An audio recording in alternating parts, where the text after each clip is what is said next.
O lucro da Petrobras caiu no segundo trimestre de 2023. É um problema grave? Se você quer entender o que está acontecendo, fica com a gente nesse Agenda Econômica de número 21, da semana do 7 de agosto.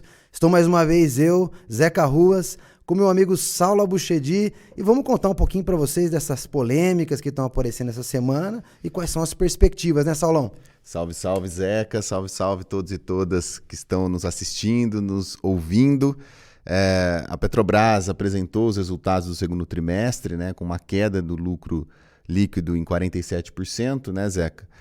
Para 13 bilhões, é um número significativo, né? Nada mal. É um número grande. Mesmo assim, apresentou uma queda e muita gente vem especulando ali, né? O que causou essa queda, o que essa queda no lucro da Petrobras significa. A gente vai comentar sobre isso também. Muita gente fala, né, Zeca, que essa queda no lucro da Petrobras já reflete a mudança na direção, na governança, nas estratégias da empresa em 2023, com um novo governo, com um novo presidente, o Jean Paul. Representa isso, né? Representa essa mudança? O que essa queda, eu vou fazer o seu papel, que você fez durante muito tempo no começo, né? O que essa queda representa em relação ao modelo de negócio da Petrobras, à nova presidência, à nova direção da Petrobras? Pois é, Saulão. Na semana passada eu comecei a acompanhar um pouquinho esse debate e essa semana a gritaria veio grande, né? A gente trocou algumas reportagens, a gente conversou um pouquinho, né? As reportagens que apareceram na Folha, a Jovem Pan sempre na mesma atuada, né? O que o governo fizer vai criticar. Já apareceram já apareceu alguns analistas, vai quebrar a Petrobras, né? De fato a gritaria é enorme, né? Mas as análises do mercado em si já davam conta de uma mudança no resultado.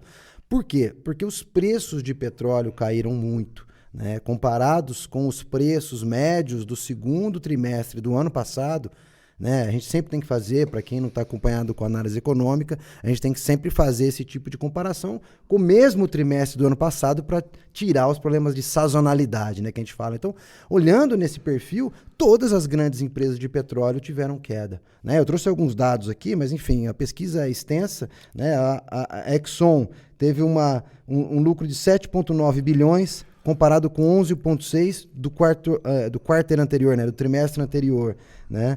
A Chevron teve 6 bilhões, né, comparados com 6,5 do primeiro e comparados com 11 bilhões do ano passado, né? A Shell teve um de 5 bi, e a Petrobras a gente acabou de falar aqui, né, na casa de 13 e pouco, né? Então a Petrobras está muito bem, na verdade, mesmo nessa comparação internacional.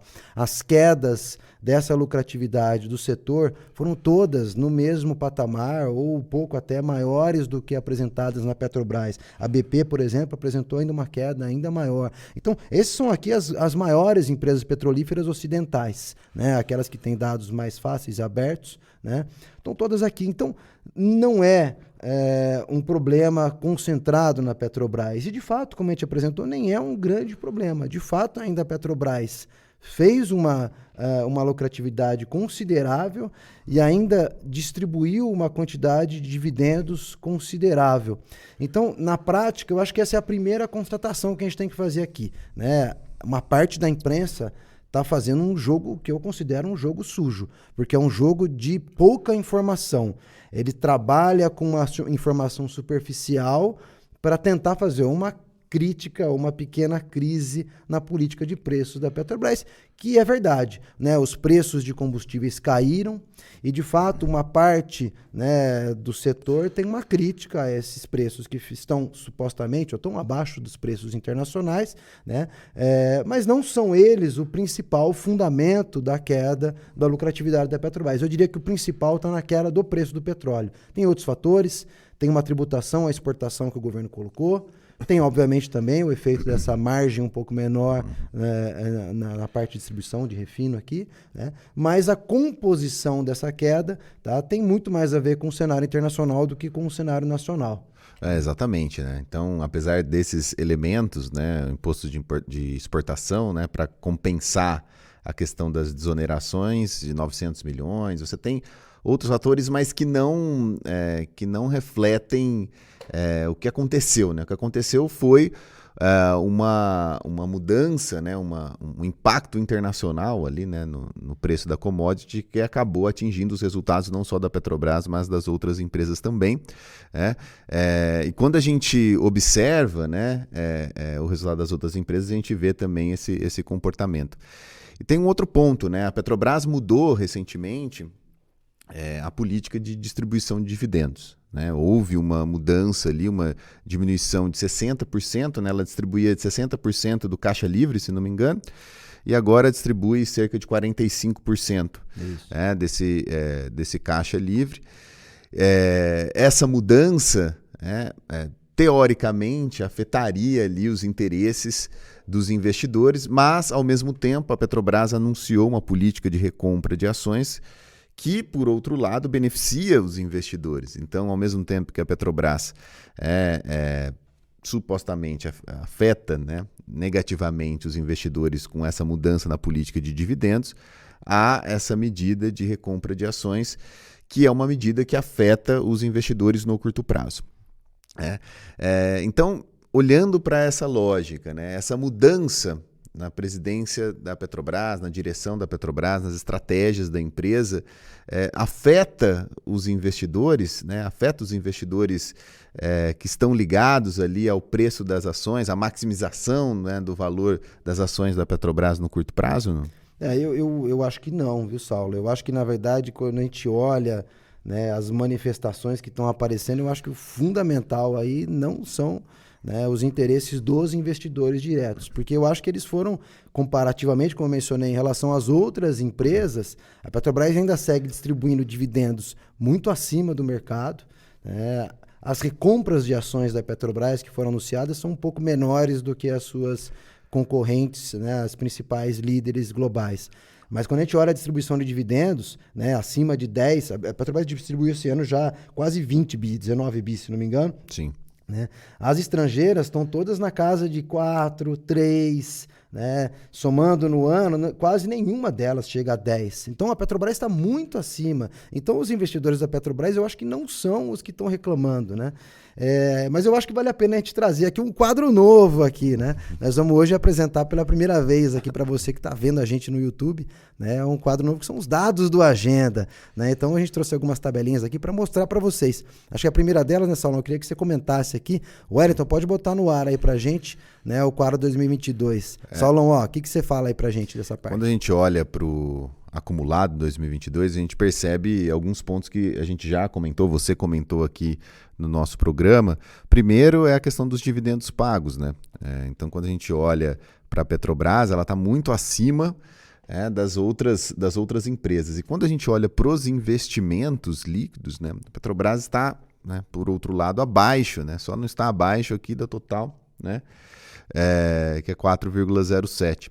Agora, quando a gente olha para a relação dividendos pagos e investimento líquido... A última coluninha. Última coluninha, essa diferença entre dividendos pagos e investimento líquido fica mais gritante, né? A gente percebe claramente uma mudança, né, que já vem acontecendo na última metade aqui da década de 2010. Eu diria que especialmente no governo Bolsonaro, na presidência depois do governo Bolsonaro. Exatamente. A gente percebe uma mudança aqui no modelo de negócio da Petrobras, muito mais voltada aos resultados de curto prazo e aos resultados financeiros de curto prazo.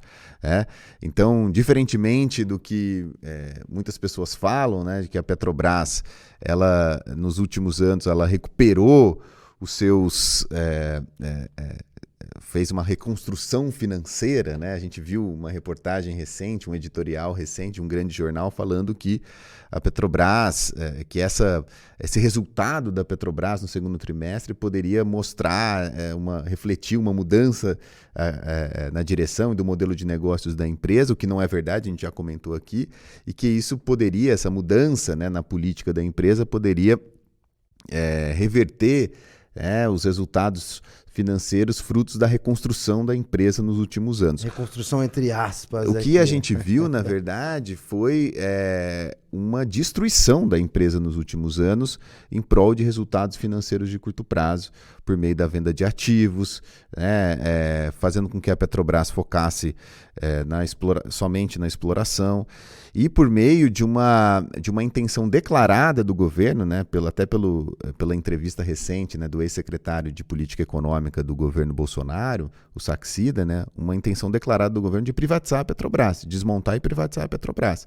Então, que reconstrução é essa da empresa, né? Você reconstrói a empresa para alguns interesses privados, né, em favor, né, em prol de alguns interesses privados, destruindo todo o potencial da Petrobras enquanto uma grande empresa capaz de gerar encadeamentos para trás, como a gente chama, né, na indústria brasileira.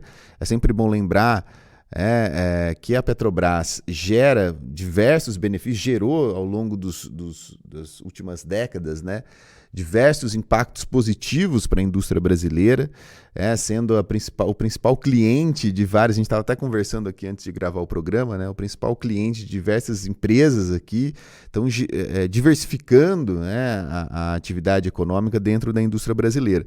Então, o que esses resultados financeiros representam o quê? Né? Esses resultados absurdos nos dividendos pagos representam uma destruição de emprego, destruição de renda, destruição da capacidade da economia brasileira gerar emprego e renda de qualidade.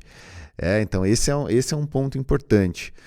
E a gente percebe nessa relação absurda, né, de 700%, né, entre dividendos pagos e investimento líquido. Ou seja, a Petrobras ela beneficia muito mais alguns poucos interesses privados, as pessoas que detêm as ações, né, e é sempre bom a gente, porque as pessoas podem pensar, né, mas as ações são pulverizadas. Não, né, boa parte das ações da Petrobras são concentradas na mão de poucos.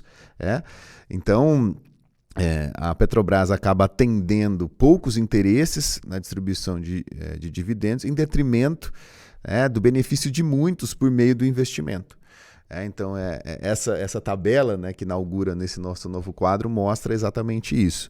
E tem uma outra coisa importante, que até um colega nosso, o economista Ricardo Carneiro, professor da Unicamp, fala, né, comentou, né, a Petrobras ela distribui um volume de dividendos muito acima daquilo que a gente viu, dos limites ali impostos pelas empresas SA.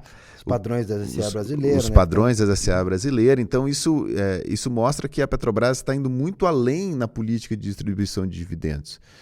Então, essas mudanças anunciadas pela Petrobras recentemente, né, não faz da empresa uma empresa particular ali em relação às empresas listadas, por exemplo, na Bolsa. Não, na verdade a Petrobras ela é uma empresa muito mais agressiva para os resultados de curto prazo do que outras empresas brasileiras. Então é sempre bom as pessoas terem em mente isso, essa mudança da política de dividendos ainda mantém a Petrobras como uma empresa muito benevolente, vamos dizer assim, para os seus investidores em comparação às outras empresas brasileiras, né? Você colocou muito bem, né? Então, o que fica ali naquela tabela é uma empresa que para de investir e, portanto, está olhando pouco para o seu futuro, para o que ela está construindo para o seu futuro como empresa, né? E olhando muito para a distribuição de curto prazo dos seus resultados, né? Para aqueles agentes, inclusive o próprio governo brasileiro no ano passado, que se beneficiou disso, né? Para produzir um superávit no final do ano, com distribuição de dividendos da Petrobras. Mas abandonando o longo prazo, né? Eu acho que essa é a constatação que fica ali e que mexe com a questão da macroeconomia, mexe com o potencial de crescimento, né? Isso que você mencionou, né? Do final da década passada e primeira metade da década passada, né? Vamos dizer assim, né? 2010, 2011, 2012, né? O final dos anos 2000 também. O investimento da Petrobras carregou uma parte importante da indústria brasileira, né? Mas é importante que a gente entenda aqui qual que é o jogo que ficou aí pós-governo Temer e governo Bolsonaro. Eu acho que se não é um investidor, e eu acho que não é nesse momento o investidor que está criticando esse processo. Não me parece que seja ele, porque os resultados que a Petrobras está entregando são resultados compatíveis ou acima dos resultados do mercado, seja em termos de lucratividade, seja em termos de distribuição de dividendos. Então, me parece que tem outro conjunto de interesses que está abrindo o jogo aí. Tá? Quando a gente olha para o governo Bolsonaro, qual que era a perspectiva que se tinha ali? Né? O anunciado pela gestão da Petrobras era vender 8 das 13 refinarias da empresa. 8 das 13 refinarias é basicamente você abandonar uma boa parte do parque refino brasileiro. Assim como a Petrobras também saiu da área de distribuição, dos postos de gasolina e de uma série de outras atividades, justamente para poder distribuir dividendos. Então, esses interesses que entraram, né, a Petrobras, no final das contas, né, o processo não avançou tanto, felizmente, né, foi vendida a RLAM, que é a refinaria da Bahia, né, que é a atual Selem, e foi vendida a REMAN, no finalzinho do governo, no fechamento da porta do governo Bolsonaro, foi vendida uma refinaria no Amazonas, né, a REMAN. E tinha a SIX, né, que é a unidade, né, de gás de xisto, que é menorzinha, mas também envolta numa polêmica danada. Né, a imprensa aí, para quem quiser acompanhar, dá uma olhada depois. Aí tem uma polêmica grande envolvendo a SIX, que é bem menorzinha. Tá? Mas o fato é que você abriu para os agentes privados no refino e abriu um mercado importante na medida em que a Petrobras foi saindo para os importadores de derivados. Então, eu acho que o jogo que está estabelecido hoje é esse. O investidor, nesse momento, não me parece o mais preocupado. Quem está muito preocupado nesse momento são esses outros agentes. Por quê? Porque quando a Petrobras mexe no preço do combustível, afeta a rentabilidade deles. E aí é que está montado o grande cenário, na minha opinião, para o segundo semestre. A minha opinião é, se os preços do petróleo subirem muito rápido, se a taxa de câmbio se desvalorizar por alguma razão ou não valorizar, a pressão sobre os preços de combustíveis da Petrobras vai aumentar. E essa pressão vai aumentar de todos os lados. Mesmo que a Petrobras produza resultados relativamente positivos, como são desse último trimestre, esses agentes vão pressionar e vão dizer que a Petrobras vai quebrar. Por quê? Porque eles querem que os seus interesses sejam garantidos. E, portanto, essa é uma disputa política que está armada aqui. Essa nova política de preços da Petrobras, que está beneficiando quem consome combustíveis no Brasil, que está ajudando a inflação brasileira a ficar mais barata, está prejudicando decisivamente o interesse desses agentes privados. Agora, é óbvio, né, na medida em que se a Petrobras afetar dramaticamente o resultado deles, a Petrobras vai ter que avançar sobre esse mercado também. Né? A Petrobras não pode deixar desabastecido o mercado brasileiro. Né? Então, o debate que se tem hoje é se a Petrobras vai recomprar as refinarias. Ou aumentar a capacidade, né, produtiva das refinarias já existentes. Né? Isso. Só que você não faz isso no curto prazo. Não faz no curto prazo. Você, aumentar a capacidade de refino do Brasil de uma hora para outra é impossível. Né? Recomprar as refinarias agora pode ser um problema. Não é de interesse da Petrobras, no meu entendimento, de ninguém, que a Petrobras recompre esses ativos que ela vendeu ontem com preço maior. Exato. Então, deixa a coisa rolar, na minha opinião, agora. Agora, os investidores que estavam importando, esses são mais sensíveis, esses vão quebrar mais rapidamente. Né? E aí é que a Petrobras tem que entrar. E quanto mais ela entrar nesse mercado de importação, se o preço de importação tiver maior do que o do mercado doméstico, aí o resultado da empresa pode diminuir. Aí sim pode se tornar não um problema grave, mas uma gritaria maior, aí sim, dos investidores também. Então tem um jogo político que está armado aqui, que na minha opinião se os preços de petróleo e do câmbio não ajudarem no segundo semestre, a força, a pressão sobre a Petrobras pode aumentar mais intensamente e a imprensa vai refletir isso, Saulo. Eu acho que esse é o cenário que está montado aqui. E esse cenário mostra, de novo, né, repetindo, todo o processo de destruição da Petrobras enquanto uma empresa que visa o interesse nacional. Né?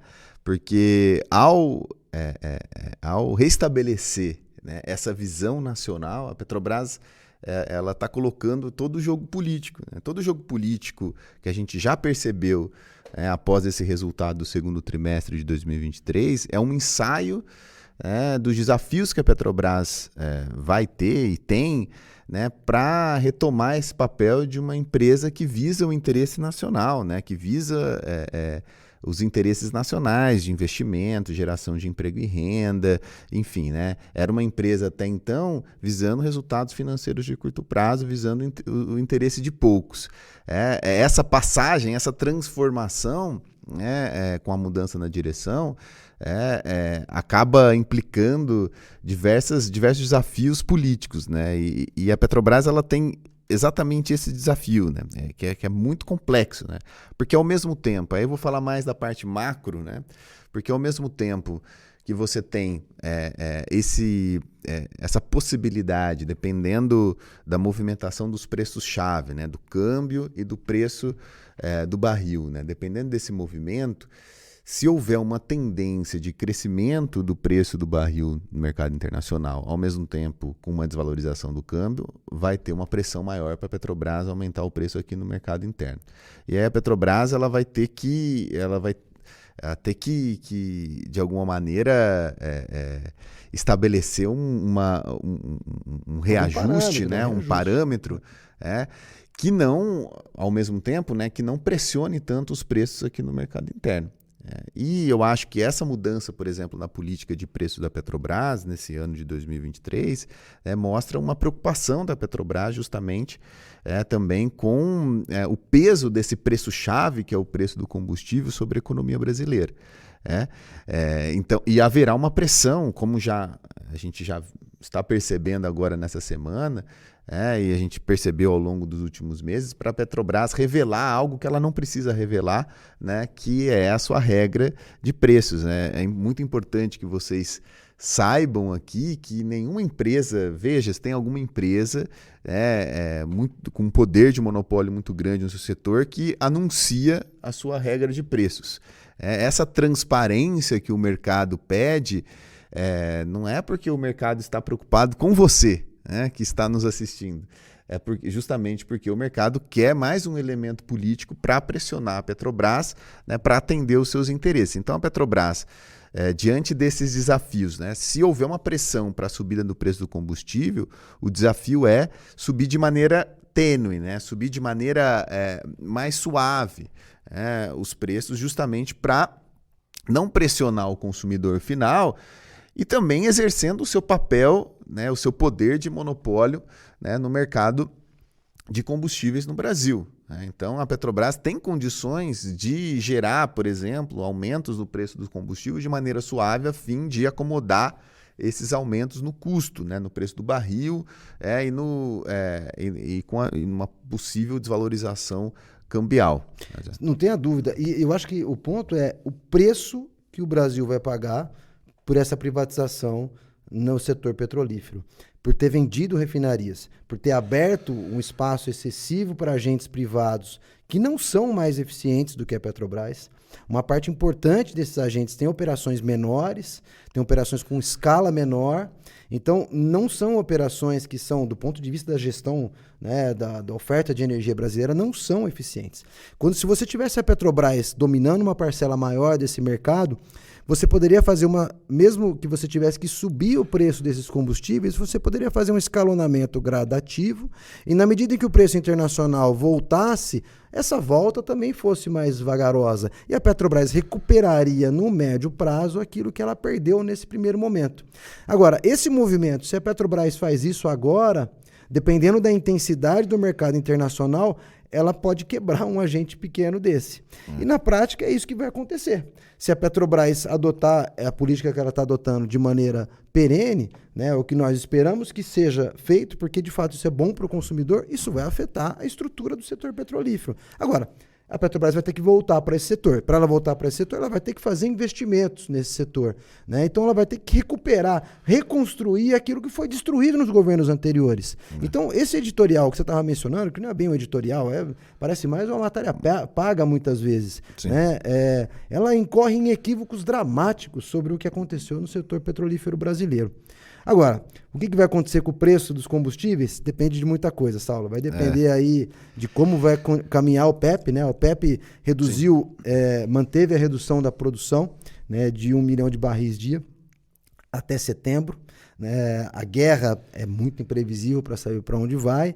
E a China talvez seja um outro fator importante. Esses são fatores que certamente vão agir, e a política monetária, né, do Fed, são fatores que vão agir para como vai o preço do petróleo. E o xadrez, né, para resumir um pouco desses pontos que a gente conversou aqui, né, o xadrez é complexo, porque se a Petrobras, então, né, ela reajusta muito rápido os preços num cenário de aumento do preço da commodity, do barril de petróleo, desvalorização cambial, ela atende ali os importadores, de certa forma, né, que recompõem as suas margens, mas afeta a inflação brasileira e gera consequências macroeconômicas.